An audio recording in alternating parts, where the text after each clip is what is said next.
Video pendek tentang diskriminasi tugas terhadap pekerja adalah satu bentuk kesedaran terhadap majikan yang mengamalkan penindasan terhadap pekerja.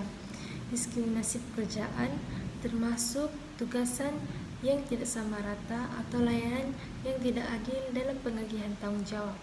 Seperti dalam video tersebut, majikan memberikan tugasan yang bukan kewajiban pekerja tersebut untuk kepentingan pribadinya. Ini akan memberi kesan negatif yang ketara kepada kesejahteraan mental dan produktiviti pekerja. Oleh itu adalah penting untuk mengiktiraf dan menangani diskriminasi pekerjaan di tempat kerja untuk memastikan persekitaran kerja yang adil, eksklusif, dan produktif untuk semua ahli organisasi. Objektif video ini dihasilkan adalah untuk memberi pendidikan dan kesedaran serta pengenalan kepada prosedur dan perlindungan yang perlu dilakukan. Video ini dihasilkan untuk menyebarkan pengetahuan kepada pekerja tentang hak-hak yang diberikan oleh Akta Pekerjaan serta bagaimana undang-undang tersebut melindungi mereka di tempat kerja. Video ini bertujuan untuk menekankan kepentingan pekerja memahami dan melindungi hak-hak mereka dan menggalakkan mereka bertindak jika hak tersebut dilanggar. Kami ingin memberikan panduan praktikal mengenai langkah-langkah yang perlu diambil oleh pekerja jika mereka menghadapi masalah di tempat kerja atau jika hak mereka dilanggar, termasuk proses aduan dan perlindungan undang-undang yang ada. Kami ingin memberi dorongan kepada pekerja untuk aktif dalam mempertahankan hak-hak mereka dan terlibat dalam aktiviti untuk memperjuangkan perubahan yang lebih baik di tempat kerja.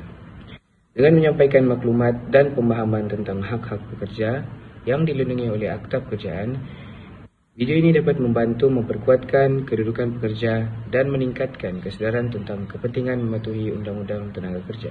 Kesalahan yang terdapat dalam video pendek diskriminasi pekerjaan terhadap pekerja ini adalah salah guna kuasa yang dilakukan oleh majikan syarikat yang sangat tidak adil. Dalam video ini, kita boleh nampak bahawa majikan bersifat berat sebelah terhadap pekerjanya. Ini disebabkan oleh majikan berasa kesian kepada seorang pekerja yang dicintainya ingin pergi bercuti, tetapi banyak kerja yang perlu diselesaikan olehnya. Lalu, dia membagi kerja itu kepada orang lain yang juga mempunyai banyak kerja. Jika anda dapati terdapat berlakunya kesalahan berkaitan integriti dan rasuah dalam sesebuah syarikat, organisasi ataupun mana-mana tempat, jangan pernah takut untuk membuat laporan atau aduan. Hal ini termasuklah seperti yang terdapat dalam video PSA bagi situasi salah laku majikan terhadap pekerjanya. Antara tindakan yang perlu diambil bagi kesalahan salah laku majikan terhadap pekerjanya ialah anda boleh melaporkan atau membuat aduan secara bersemuka di Jabatan Tenaga Kerja yang berhampiran atau membuat surat rasmi dan email untuk dihantarkan kepada Jabatan Tenaga Kerja tersebut.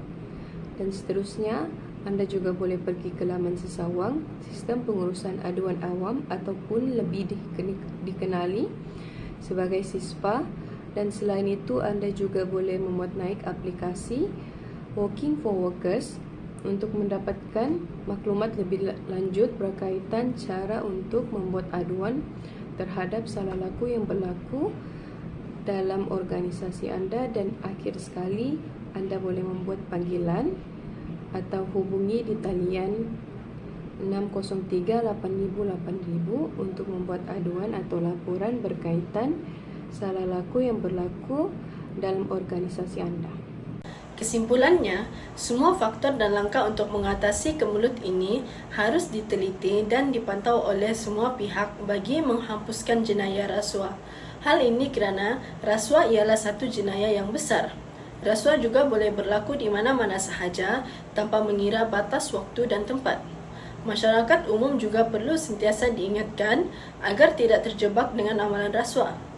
Pemberi dan penerima rasuah haruslah dihukum dengan hukuman yang setimpal untuk memberi pengajaran kepada orang ramai. Dan Hukuman bukan patut sahaja diberi kepada golongan ikan bilis, namun terhadap golongan ikan jerung juga, agar tidak berlaku keadaan pihak memilih kasih terhadap golongan yang lebih berpengaruh. Jika golongan atasan tidak diberikan hukuman yang setimpal, ditakuti akan menghakis jati diri umat dan mengundang kepada krisis moral terhadap golongan masyarakat.